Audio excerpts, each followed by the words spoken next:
All right. Happy Friday, everyone. And we are live with another episode of Learning Tech Talks, where we are continually exploring the landscape of learning tech while cutting through the fluff.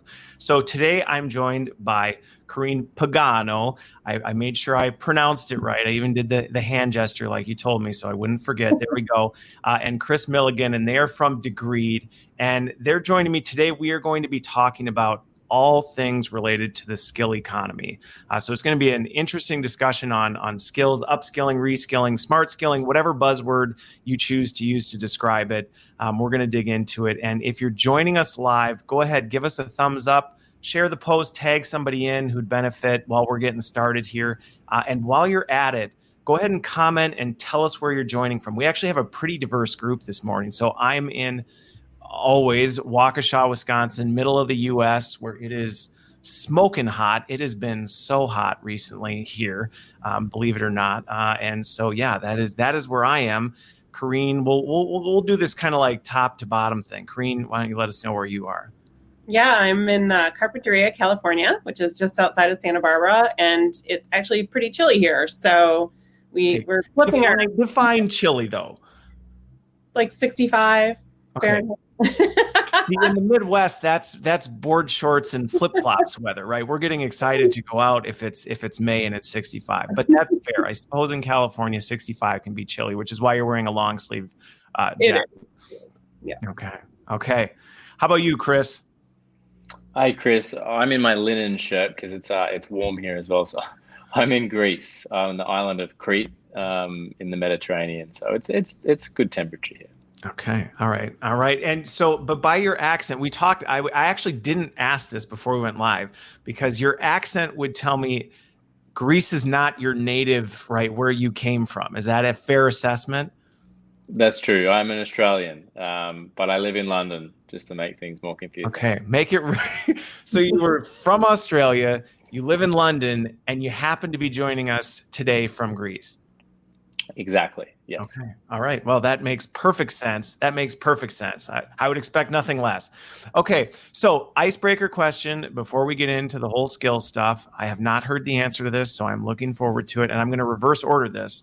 So we're actually going to go down to Chris first. And for those of you who are watching, comment in and share this. But I want to know, what was, when you got your newly minted driver's license, what was your very first vehicle? So Chris, you go.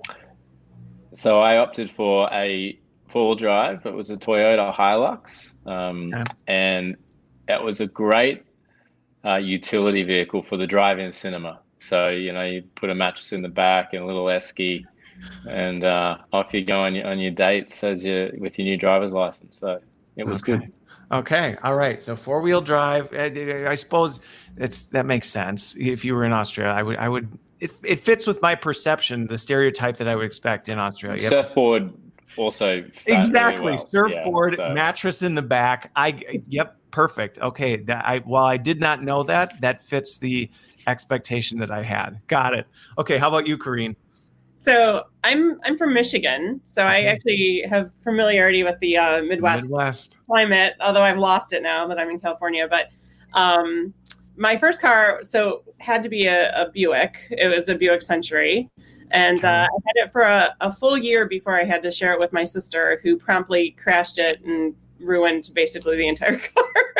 But I had a good year of driving that Buick Century. Okay. All right. So mine, I didn't have a cool, right. I wanted a Jeep Wrangler, right, with the soft top or whatever. So a red one, right? It had to be red. So that's what I wanted. Unfortunately, that isn't what I got. So when I first got my license, my parents were like, "You're not getting your own car, so you're going to drive your mom's," which was a Buick, but it was a Buick Riviera. She took magnificent care of it. It had a touchscreen, believe it or not, 1989 Buick Riviera touchscreen. Now, this touchscreen was not like the touchscreen now, but that's what I drove for years. And I loved it so much that when I actually finally bought my first car, I upgraded. I got the 1990 edition of the Buick Riviera. And so I hauled around in this Buick Riviera for a very long time. So I was not as cool as you, Chris. And maybe that's why I go by Christopher versus Chris, because I'm not the cool hip guy. But yeah, that was my first vehicle. All right, so let's dig into it. Let's transition off the car things and all the fun stereotypes that we've dove into here. But we're talking about the skills piece, and I want to dig into before we get too far into it, a little bit of the background, because part of this is we're talking about Degreed and skills, and now we've got Adepto into the mix. So let's kind of ground things a little bit in terms of what is, between the two of you, how do you define Degreed, just so people who may not be familiar with it can kind of say, okay, Degreed is this, and then how does that connect to skills? You want to take that, Koreen, and I'll talk a bit about it, how Adepto fits into that and Sure. what we're doing moving forward. Yeah. I think the definition of what Degreed is evolving, and I'm sure Chris will get into that as we start talking about the Adepto acquisition and how that has shifted our focus. But from a foundational perspective, we were a reskilling platform. We were a learning platform. And that foundation really was built on how do you help people build skills. And when we talk about like kind of what the problems that we solve for organizations, and I'm going to set you up nicely, Chris. There's the balance of what are the skills that you have within your organization, and then what are the skills that you need within your organization to do the work that needs to get done. And that we often talk about it as the supply and demand of skills. Okay. That Degreed historically has been focused on helping you understand the skills that you have, and then specifically helping you build the skills that you need or where you have gaps. And that was where the learning piece came in. And with the acquisition of Adepto, I'm going to hand it over to Chris, but that's where we've kind of expanded our reach in solving for that. Okay. So before you jump into the how does the Adepto then tap into that, I think it's an important clarification to make, because at least in the space, a lot of times when people think Degreed, they think LXP, which LXP is defined as, I actually, the acronym itself to me is just frustrating because it means so many different things to so many different people. And being an LXP could be something, you could be SharePoint and be an LXP. So really understanding that the focus of Degreed has always been on skill, understanding skills and developing skills. That really was the core of Degreed. Okay, so we've set that up. So now you say, okay, great. You know your skills, you develop your skills, we're measuring skills, things like that. Then Adepto comes into the picture and we say, why Adepto? What was Adepto doing that now took that to the next level? So Adepto was focused on putting skills to work. So we labeled ourselves a total talent platform, which was really understanding all of the skills available to the business to get work done. And that was either on your current workforce or your potential future workforce. So building networks of potential employees or contractors. So Adepto really looked at what is the demand for skills in the organization. So we integrated onto the different platforms where work or demand for skill is generated, applicant tracking systems, vendor management systems, and others. And so our focus was really on how do we help businesses find the skills they need at the point of need, whether that's for a full-time piece of work, a project, or a gig, or something else. And so we were partnering with Degreed for the last couple of years, and a lot of our clients were saying, well, how can we get a better insight into the skills we have? Because our focus was really on the demand, and we couldn't answer for that. So in December, we joined forces, and the Adepto team became Degreed. And so now it's actually called Degreed Career Mobility. Adepto is, as a brand, no more. But all of the functionality and technology and team exists now within a Degreed suite of products. And so with those capabilities combined, Degreed now offers a view of all of the supply, so the skills that your business has, the gaps that your business has, and can push people to develop those. But also with understanding the skills that are needed, we can actually start to really have that cycle completed by saying, okay, well, here are the skills you need to learn. We're actually going to put you on a stretch assignment, which is available here, or you've got that skill. Let's reinforce that by undertaking this project or task. So that's how the two capabilities are coming together. And that happened, nearly 6 months ago. So it's amazing how much has happened since, actually. Yeah, I'm actually curious to hear how the journey. We'll dig into that a little bit because I when we were getting ready for the show, I was actually thinking about it. I'm like, I know I remember when the announcement came out, and I'm like, when? What? Oh, wow, it's been 6 months now. So it'll be interesting to hear how that's evolved. But it makes sense to me, right? That you have all this skill data, and this is what we were talking about a little bit before we go live. On the degree, you have the skill data on people, you have this stuff, but what do you do with it? And it seems to me that's where Degreed career mobility, right? Is that what it's called? Is that okay? Yeah. So right now actually it lets you do that. Now, the one thing though is that does require us to operate outside the silo of learning and development, because to your point, what you talked about, Chris, that skill data requires us to actually tap into other parts of HR, other parts of the business to actually understand where are those needs, what are those skills, where do we need to put those skills to work, and those skills aren't all happening within learning and development. Is that a fair assessment? Yeah, absolutely. I mean, one of the things that is really important to understand, I think, from our philosophy perspective, but I think, when you dig into it, it makes sense. We're developing skills all the time. And it's not just in specific learning context. We're building skills in jobs and opportunities that we're taking advantage of. We're building skills outside of work in our extracurricular activities and development things that we're pursuing on our own. So skills are like this great, awesome, interesting, evolving thing for each individual. And what we're trying to do is provide more insight into organizations about what skills are in that organization, how they're evolving over time, and giving organizations the opportunity to influence that evolution, either through hiring and staffing or contractors, as Chris mentioned, or by L&D efforts where you can say, here are initiatives where we need to invest L&D dollars to build skills. Okay. So I want to dig into that a little bit, but before we do, let's tap into kind of the problem statement, because this skill thing has rapidly rocketed to the top of every conversation I'm in, and you see it just about everywhere. And granted, I will say I don't think this is new. I think this has been coming for some time. I think now it's just hit a tipping point where organizations can't ignore it anymore. But what have you seen as if you've been working with organizations and you're doing this? What's changed that has suddenly really made organizations focus on it? Has there been a change, or what's kind of going into this? I think there's a combination of things that have happened over the last, 5 to 10 years, I would say. Okay. That is different ways of working. So the ability to be more, you use the word agile, right? The whole on-demand work nature and business as usual not being so usual. Lots of things becoming project-based. Automation driving that, because a lot of the things that were just day in, day out tasks are now being automated. Remote working and different things actually needing a better understanding of people's capabilities as we start to farm work out. The speed of the economy and the speed of competition and digitalization actually meaning that companies need to be evolving more quickly. And with that comes people needing to evolve their capabilities more quickly.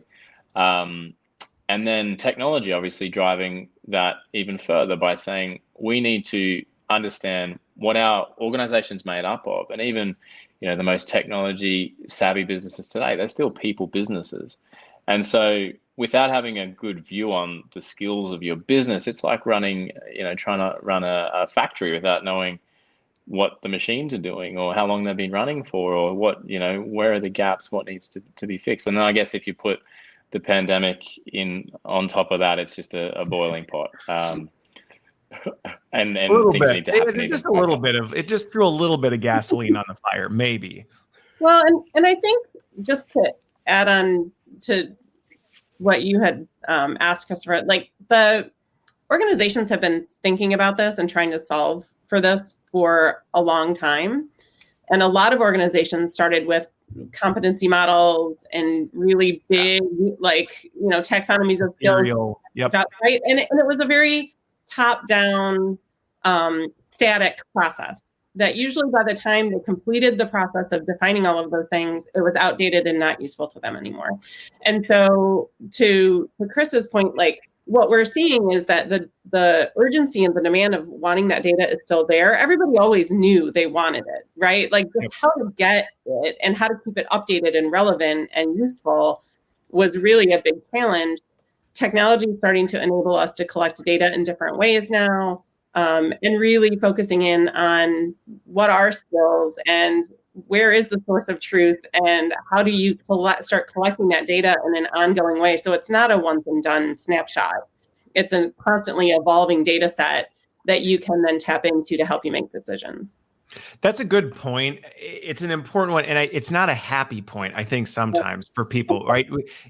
I see it all the time, whether it's tech, whether it's talent strategy, things like that. People want the like, so what's the thing we do?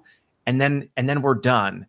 And the reality with that is that answer is you're not ever. You're going to do this and then it's going to change and it's going to evolve, which to your point, historically, was onerous when you did this manual. I mean, if you were trying to do this through traditional means, it did make you want to quit because you're just like, we just finished this 2-year-long project and now everything we just did is completely irrelevant and we're starting over. And I do think technology has helped speed that up and help us to move a little bit quicker. On the skill side, though, I am curious about this because this is a problem that I've seen over the years that I'm curious how you're at least working with this is you look at some of these competencies or you look at some of these broader skill sets, they're very ethereal, right? They're really up here of, okay, we need people to have this, but actually knowing what that looks like in terms of the ability to execute against that, or how do you define, we need good communicators. Wow. I mean, that is a very broad, communication skills is a core competency of this job. Yeah, great. But like, how do you actually then look at that and bring that down another level to say, okay, from a skill standpoint, that's great if people all have these very high level skills. But if we don't actually know what that looks like, because you could be a great communicator, but you might be a terrible digital communicator, which we saw with COVID, right? We had people who maybe were good communicators. Suddenly now they're not in front of people. Not so good anymore. So how does that work? Yeah, it's a really great question. And it's one of those things that we're still working on solving across all the different parameters, honestly, because when you say the word skill, and I say this from a person whose title is VP of Skills, like skills is kind of a meaningless word. Sorry, but it kind of is, only because we don't have a common shared understanding of what is a skill. Like if you ask someone what a skill is, you're going to get a whole different range and flavors of answers. And to your point, like some of them are very broad, kind of general things like communication. Some of them are very specific, like a coding language or like very technical. And so we've started to look at how do you break down or look at the subsets of that big bucket of skills. What are the areas that people look at? And there are some generally accepted kind of categories of skills.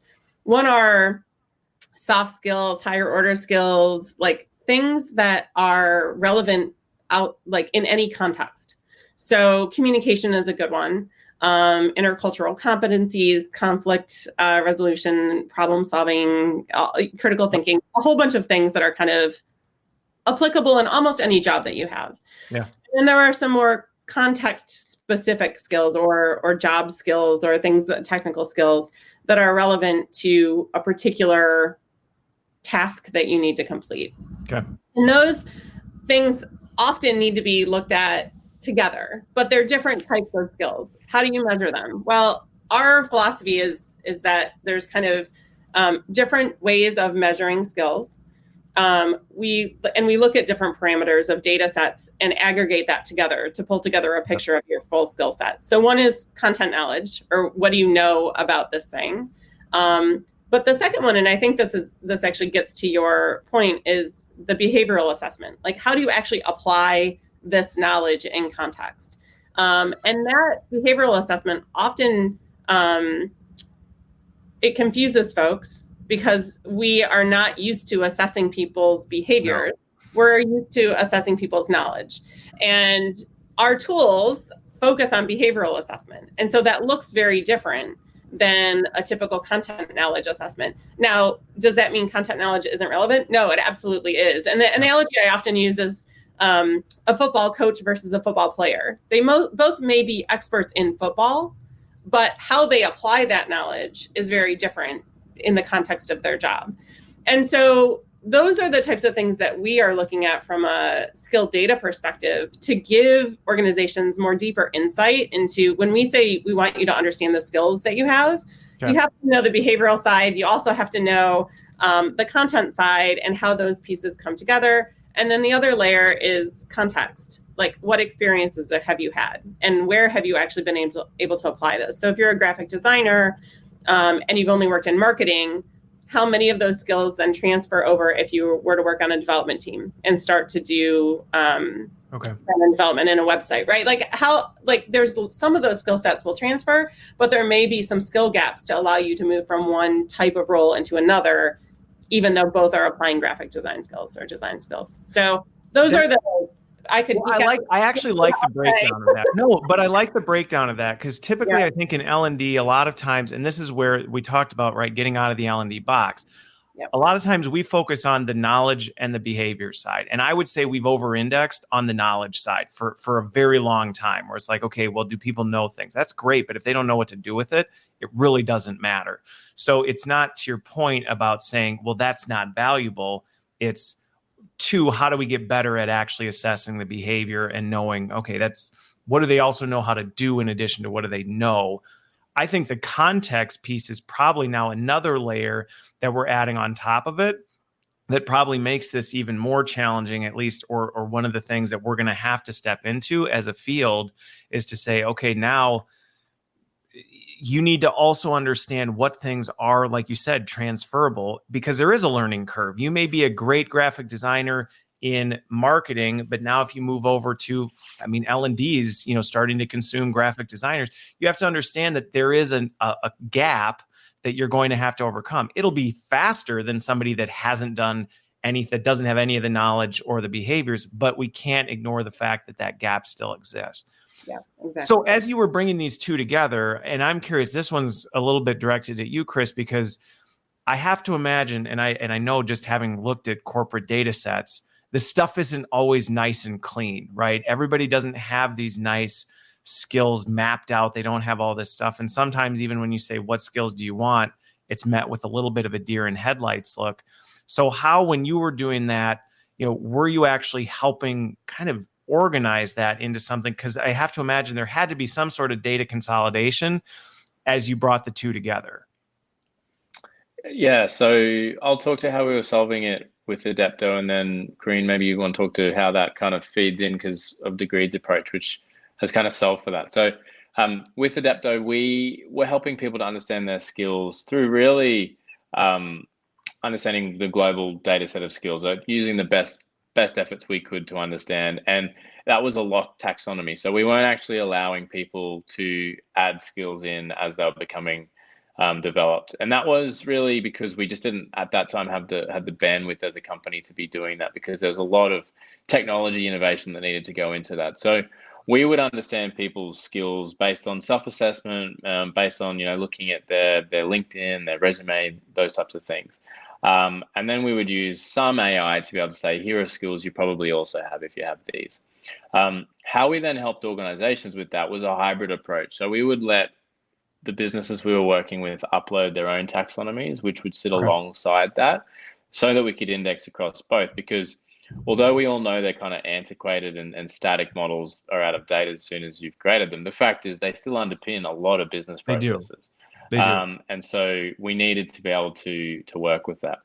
But as we took all of those bits of technology into Degreed to become Degreed Career Mobility, we're now leveraging what Degreed have there. I'll let Koreen talk to that.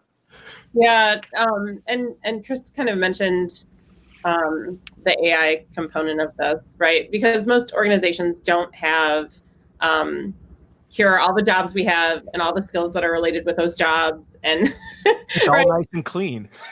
Right? Oh, we'll just integrate with wherever that data is, and that just doesn't exist. And so one of the things that we've been working very hard on is understanding what are the skills that hit the 80% mark of most businesses care about these set of skills to have a base taxonomy. And we have been able to analyze across multiple different data sets of jobs data what those skills are as a baseline. So if a company comes to us and says, we have no idea where to start, help us, which happens a lot, we can come in and say, based on all of the analysis of the customers we worked with and all the data sets we've analyzed, here's a really good starting point for you to build from.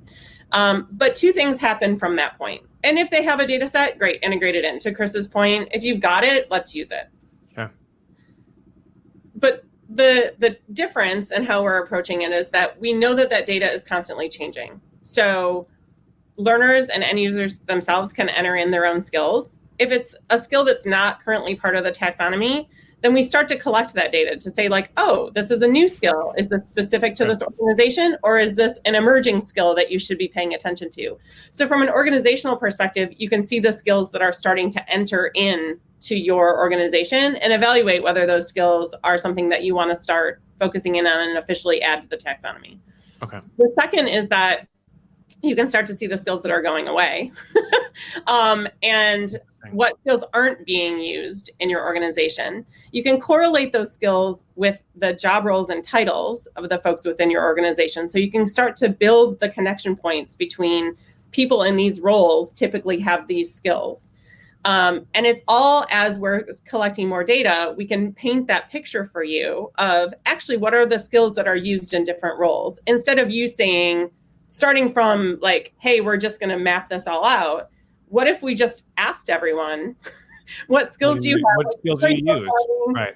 What are your peers saying about you? What are your managers saying about you? Like, what skill data do we have about the work that you're doing? We're integrating with other workflow systems and collecting data about activities you're completing. The opportunity data that we're collecting from the career mobility product is also like, it's gigs, it's projects, it's stretch assignments. It's not necessarily just full-time positions. Okay. You can track all of that, right? Like, what skills are you developing in those opportunities? Collect feedback from your peers that are working with you. Collect feedback from your supervisor that's managing that project.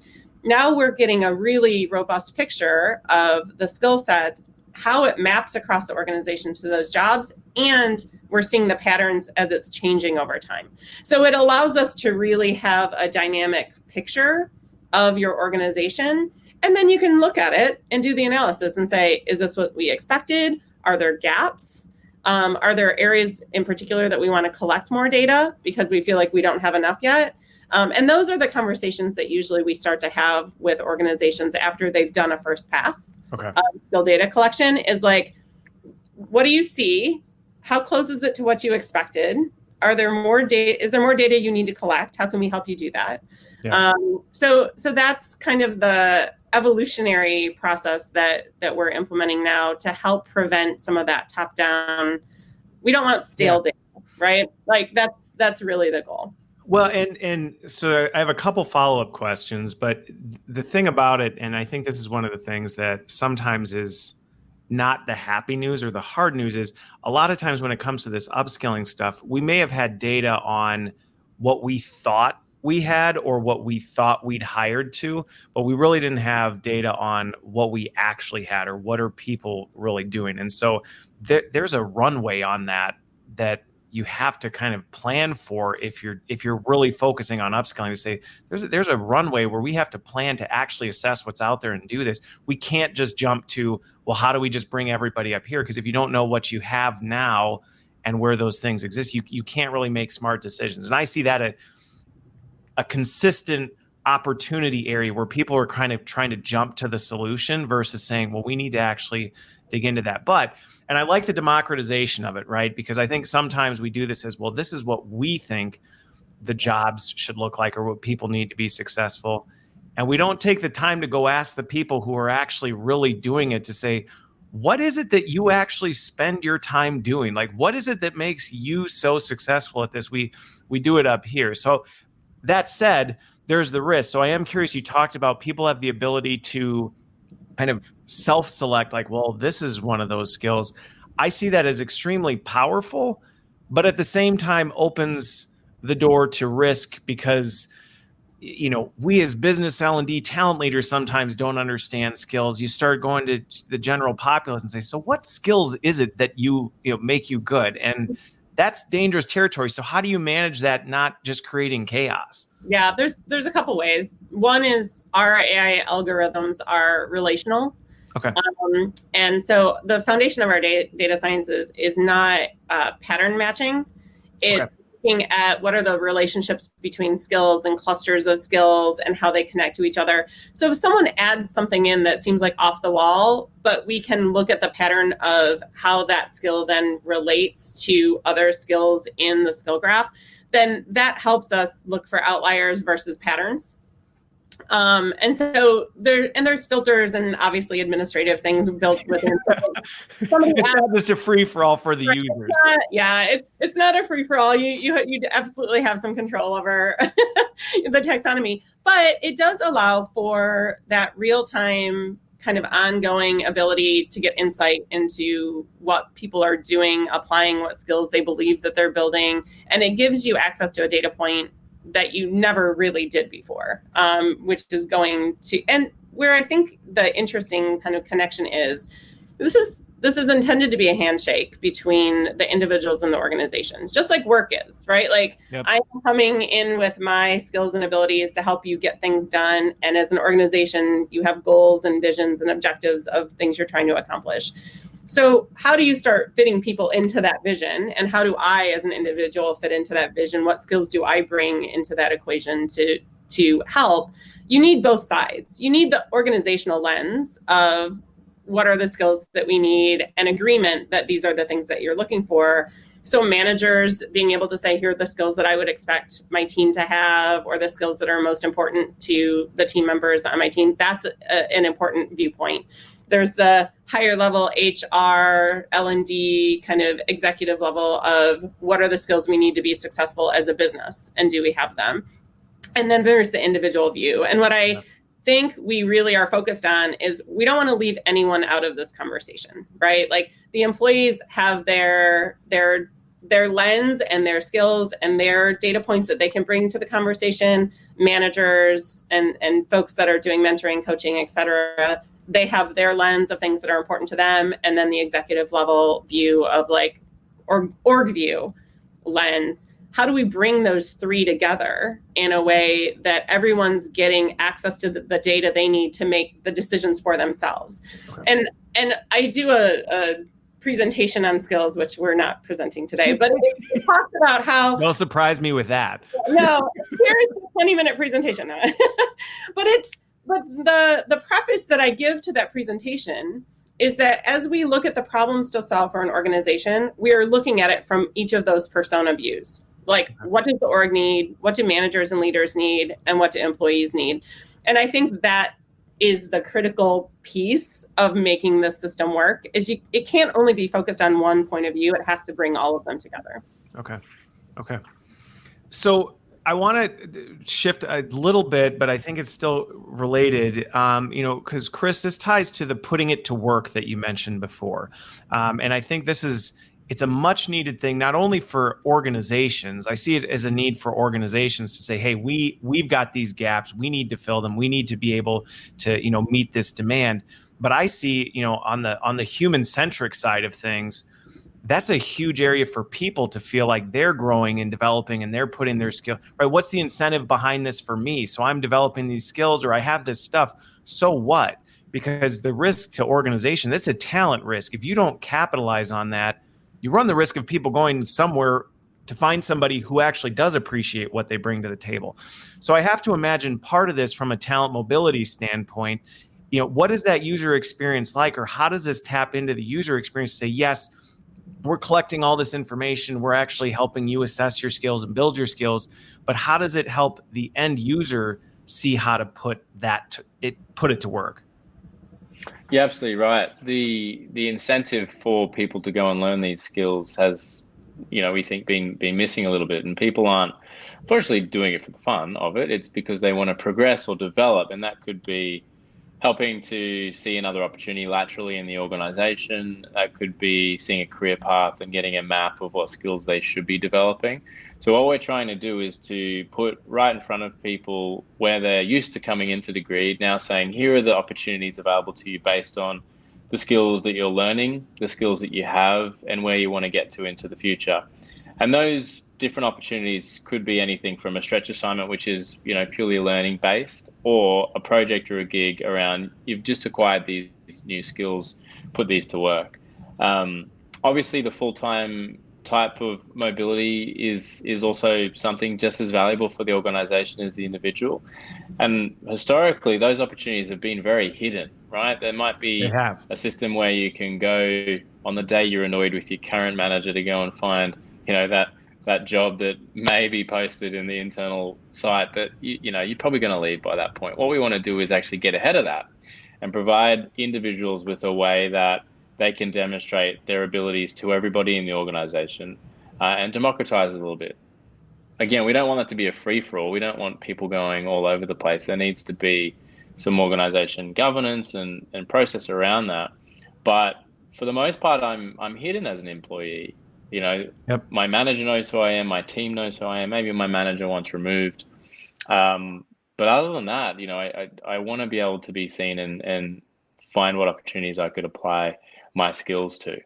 For the organization, it's obviously beneficial to keep people engaged, and we know there's an ROI case for that. We know it costs 1.5 times somebody's salary to replace them, and we know that lack of opportunity is a big reason that people leave businesses.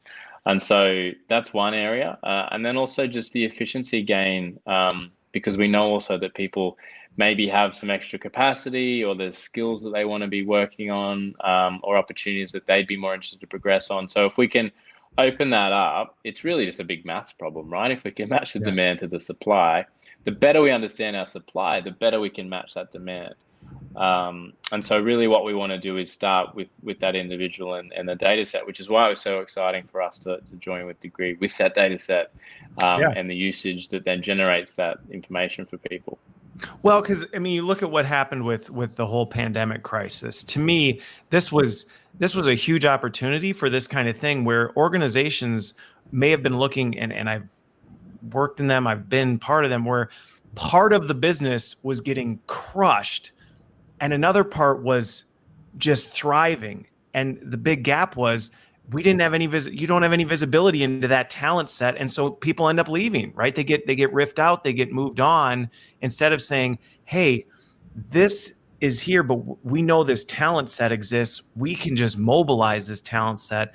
And instead of having to try and bring people from the outside, we can actually move people around to be a little more agile as a business, versus saying, well, this division's not doing so well, so we just need to cut back there, despite the fact, hey, exactly. Here, it's huge. I have to imagine the other one. Oh, go ahead. No, go ahead.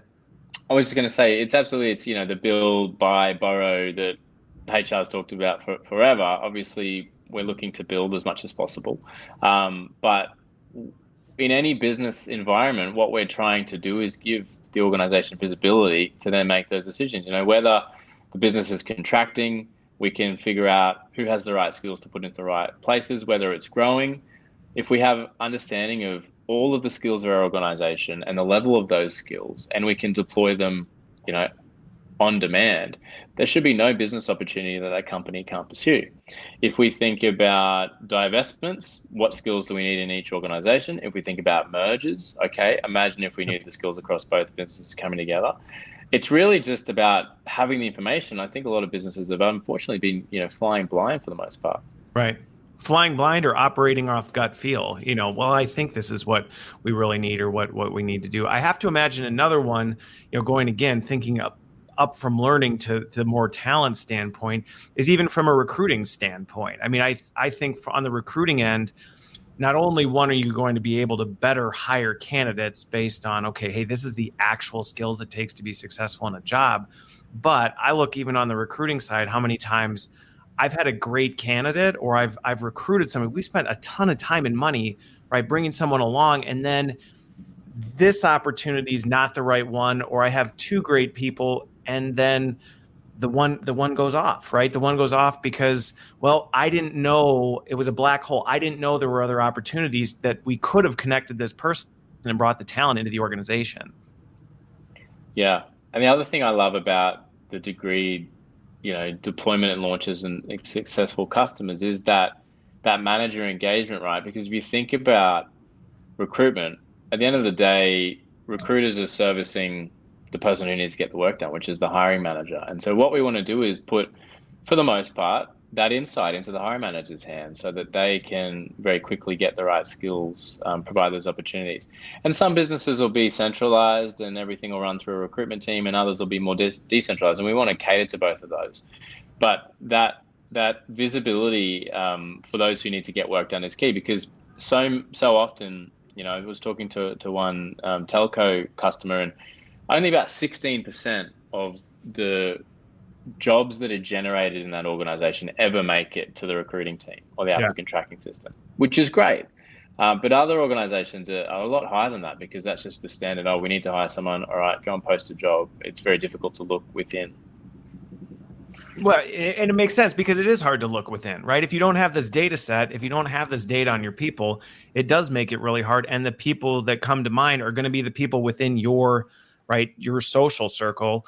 And that may be it, which we don't need to go down this path too far, but that is where you open the door for bias and things like that. Because again, you're just perpetuating a cycle of, well, I just operate off of what I know. And unfortunately, probably what you know is limited to the world around you, versus, well, how do I actually make decisions based on data that's broad and safe, versus just kind of, well, this is what I'm comfortable with and what I think, and so I'm going to make a decision on that. Yeah, I want to spend 2 seconds on that. Yeah, let's do it. I think one of the things that I'm most proud of in how we're approaching the skill data piece and looking at skill profiles, in particular, and how we're matching them to opportunities, and what you mentioned around, as we're introducing new data, are we reinforcing biases, or are we helping to overcome biases in data, right? Like, the data is neutral, but how we leverage it is not. And one of the things that we've seen a lot in other organizations that are leveraging skill data to do opportunity matching is that they say, here's the profile that we're looking for, or here's what good looks like for this role. Find all the people who most closely match to that role. And while we can do that, that's actually not what we do. Yeah. Because we know that diverse teams are more effective. Yep. We know that understanding the skill sets that you already have and where gaps exist help you identify, like, maybe I already have really strong members of my team who are good at these things, but there's another thing they're not good at. If you're only doing pattern matching, then you're just replicating, you're doing the paper doll problem, right? Like, you're creating like an echo chamber. You're creating an echo chamber. We actually know that companies don't want that. So when you look at like how AI can be leveraged for good versus not so good, you really want to dig into, like, are they just doing a simple pattern match where they're saying, tell me all the candidates that look like X? Or are they saying, let's look at the team we have, let's look at the gaps that we have, let's identify the profiles or the types of skills that we want to fill, and then be able to evaluate. I mean, that's the relational model, right? Like, now that you have data that isn't cookie cutter, and you can say, hey, I've got 3 strong candidates, one's stronger in design, one's stronger in project management, and one's stronger in marketing, right? Yep. Like, where are the gaps on my team to help flesh out and make my team more well-rounded? And I think those are the types of things that we can help organizations solve for as we get more skill data. And I mean, that's my, like, if I have a soapbox that I'm on from a data perspective, I don't want us to replicate the problems that we know we already have. Exactly. And it's a fair risk to call out, right? Yeah. Because if we say, hey, Koreen is really great at this job, find me 10 more Koreens, you're going to end up with 10 more Koreens, which actually isn't the diverse team you actually need to be successful. But to do that, you actually have to know, okay, so it sounds like where, I don't know if it's here yet or where it's going or continuing to go, is to say, okay, we're not just pattern matching a Koreen and saying, okay, let's find a million of other those things, but what are the skills that actually complement and balance that and bring different perspective to it, so that instead of having a team that's all amazing at doing one thing, but actually they're not that amazing because they actually are all looking at things exactly the same, you're actually balancing it, correct? Absolutely. I mean, if you look at sales, there are people that have different strengths in sales. It doesn't mean that one type of sales profile is better or worse than another. It means that they have different strengths and weaknesses, but you could have a very different sales skill set or different personality or different traits that they bring to those roles that help round out a really robust and successful sales team. It's the same in any department, right? Right? It's the same in any team. It's the same. And so being able to say, we're not going to tell you that everybody has to look like Koreen. We're going to tell you Koreen's successful in her role. Here's her strengths, but here's her weaknesses. Do you have somebody who does really good data visualization? Because that's not Koreen's strength, right? There's things that we can tell you to help you round out your team to be competitively successful in the market, rather than saying you're going to create a whole bunch of paper dolls. Well, and bringing the external data helps benchmark, because, right, I mean, there's no shortage of personal bias that people, well, I think this is what makes our team great. And it's like, well, maybe, but is that actually the case? And let's actually compare that to other data, because everybody has blind spots that you're not going to see and go, you know what, I guess I didn't think about that, or this actually would bring value to the team. So, I think Sharon's point's really good, right? Is it's not the idea of just replicating the same thing you're doing over and over, but the data and the skill data is actually helping us make it better on the other end, which I think is an important factor, regardless. With that, there was one other point I was going to make about that, because I think it is a really important factor, but again, it has to be taken carefully. And I think those are good questions to dig into. For people who are kind of going into this skill data, is how are you doing this in a way that's actually building a stronger team versus creating more of the same? Oh, this sales situation is an easy one to focus on, because you may have, right, the very aggressive, the great closer, the very outgoing, gregarious salesperson. That may work in certain situations, but there may be other situations where that will have a polarizing effect to a potential customer. So I think that balance is key, which is why, I mean, the data is all showing diverse teams perform exponentially better than universal teams. So on that though, that's a fundamental shift, I think, for a lot of organizations, right? That's a fundamental shift for leaders. That's a fundamental shift for just the way organizations operate, to think of talent as not, in a box. You're here, you do this is all you do. And we don't necessarily want you going other places. For managers, it requires managers saying, hey, you know what? I need to think differently. And I actually need to know what my team does and what their strengths are. And how do I actually shift the work and the things that we're doing to play to people's strengths, versus just saying, well, I need 10 Koreans just to go out and take care of all this, so I don't really have to think about anything. How have, on both ends, because I have to imagine, you have that on the Degreed side. I know the democratization of that has had to have been there, but even on when it was still Adepto and probably continues with career mobility, you're dealing with that with that. How do you work with organizations on that? Because that is a big shift. Yeah, so I'll talk about the career mobility side first. It's always important to tie whatever we're doing to the messaging or the why that's behind that, right? And not every business will have the same driver for this type of approach. So understanding what that is and then focusing in on that, it could be the case there's an IT services firm that has a very stovepipe mentality when it comes to accounts. So the inefficiencies there are when one customer gets really busy, people are kind of segmented to another account and therefore can't solve the customer problem as quickly as possible. And they have to go through all these internal checks and balances to mobilize skills. That has a direct revenue hit to that business. And so focusing on that, we're very acutely aware of some of the change management that needs to happen in the organization, and our customer experience team will work alongside saying, look, here are the messagings, here are the ways to get managers comfortable with this if they haven't been used to this before. We want to show some early successes, prove the ROI that this makes sense. Other organizations who may be more used to, collaborating or staff moving around and like professional services. And for them, it's really around how can we improve the customer experience by understanding the skill sets at a deeper level and recognizing that people, as you said, don't do the same thing day in, day out. They actually move and shift into the different work as it comes up. And so what's important is representing what that skill is. And so the way that we're really looking to try to approach everything we're doing is tying it to the business objective rather than saying, career mobility is a nice thing to do. While that may be true, it really needs to fit into whatever that business strategy is at that point in time.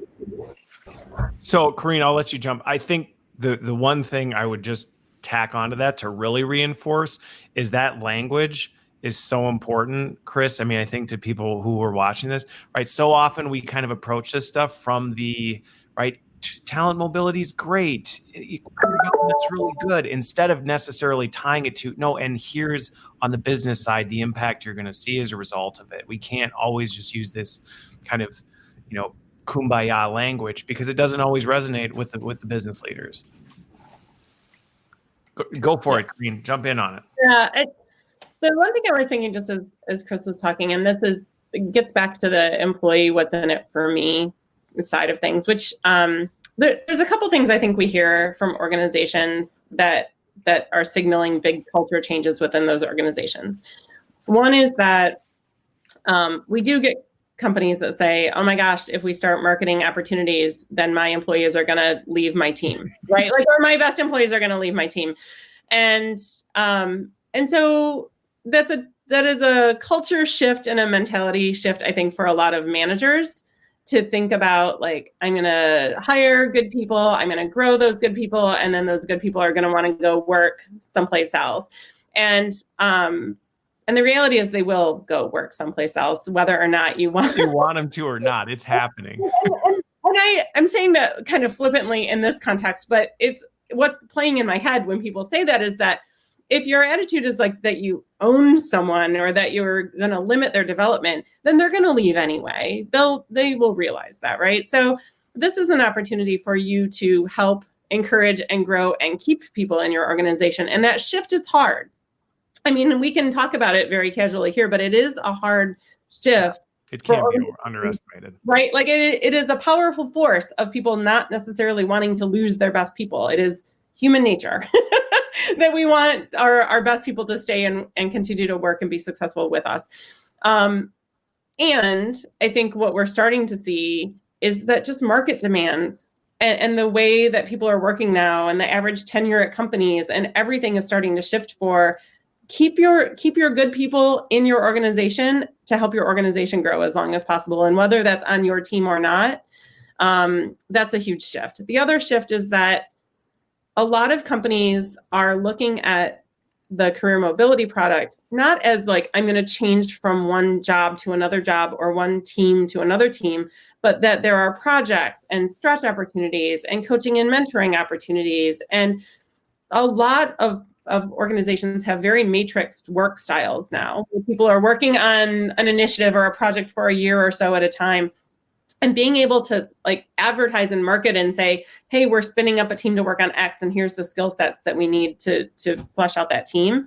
That data doesn't exist today. That it's not really stored anywhere. So it's creating kind of a culture shift in thinking about how do we think about the work that we do. Maybe I stay with my manager for 5 years, but I'm working on 5 different projects with 5 completely different teams. So it's not even necessarily about losing a person. It's about allocating the people to the right places to keep them engaged. I find that super exciting because my style of work is, I have professional ADHD. I joke that like I want to constantly be doing something new, but I don't necessarily want to change my job or my role. And if I'm working with a manager I love, I don't want to necessarily leave. So we can help enable those types of things, but it's a huge culture shift. It is a huge change. And some companies have led with the matrixed work pieces, but don't have that how do we make those opportunities available piece, which we can help with. And then other companies are just starting to think about what does it look like to do matrixed work and like have people work across the different parts of the organization. Okay, last piece. Yeah. What's it for me? We focused a lot on skill data, highlighting gaps. Yep. Right? Like that we can help organizations see what skills don't exist. On the employee side, as you start to say, hey, there's all these opportunities available for me in my organization through the career mobility product that I'm accessing through Degreed, what are my strengths? How do I market my strengths and not highlight the gaps or the weaknesses? Right. And how do I say, hey, I'm a great candidate for this role because here are the things that I can bring to the table? So we're actually shifting. Historically, Degreed has focused on skill gaps because we've been focused on how do you close them through learning. With the talent product, now we're saying, okay, great. In career mobility, here's your strengths. Here's how you can market yourself. Here's how you can talk about what you're good at and see how your strengths map to opportunities in the organization. That's a shift for us at Degreed to say, like, here's the gap side, but also here's the strength side, and let's have both of those conversations. Okay. Well, I'm glad you made that clarification and additional kind of piece because it is important, right? Yes, there's gaps, and yes, we want to close gaps, but I personally would say, just from my experience, and even just as I've built teams, actually pushing people to focus on their strengths in many regards almost has a higher outcome, right? Because it's like, well, they're already good at this. Let's take advantage of that instead of spending a bunch of time going, well, here's this thing you're not so good at and you're really terrible at and you don't really like doing. Let's try and make you at least pretty good at that versus saying you're crushing it over here. How do we get you to spend more of your time doing that instead of just trying to fill the gap? So I think it's an important clarification. It goes back to engagement, retention. I mean, I think you hit on the thing too, where we'd like to think that our people are, even the ones reporting to us, they're 100% focused on the things we're doing. But in the matrix environments we're in, they're all over the place. And that's actually a retention strategy versus oh no, they're going to leave.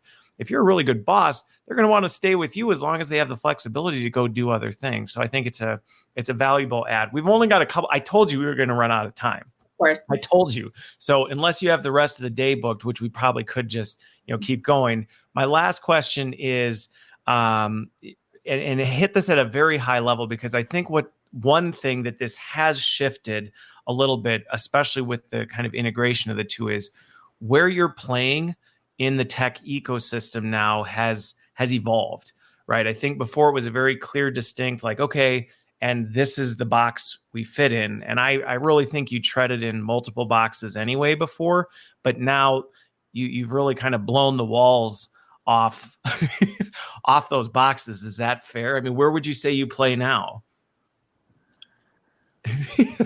Big question, I know. No, it's so, we kind of went from a single product offering to multiple product offerings. Okay. A little bit why it's a tricky question to answer. Okay. Where do we play? I think from my perspective, and of course, I am the VP of skills, so of course I'm going to say this, but how I would define like where we're heading is a platform that allows you to see and have visibility into the skills you have and the skills that you need, right? And that all of our products are then extensions of how can you leverage that skill data to improve processes across L&D and HR.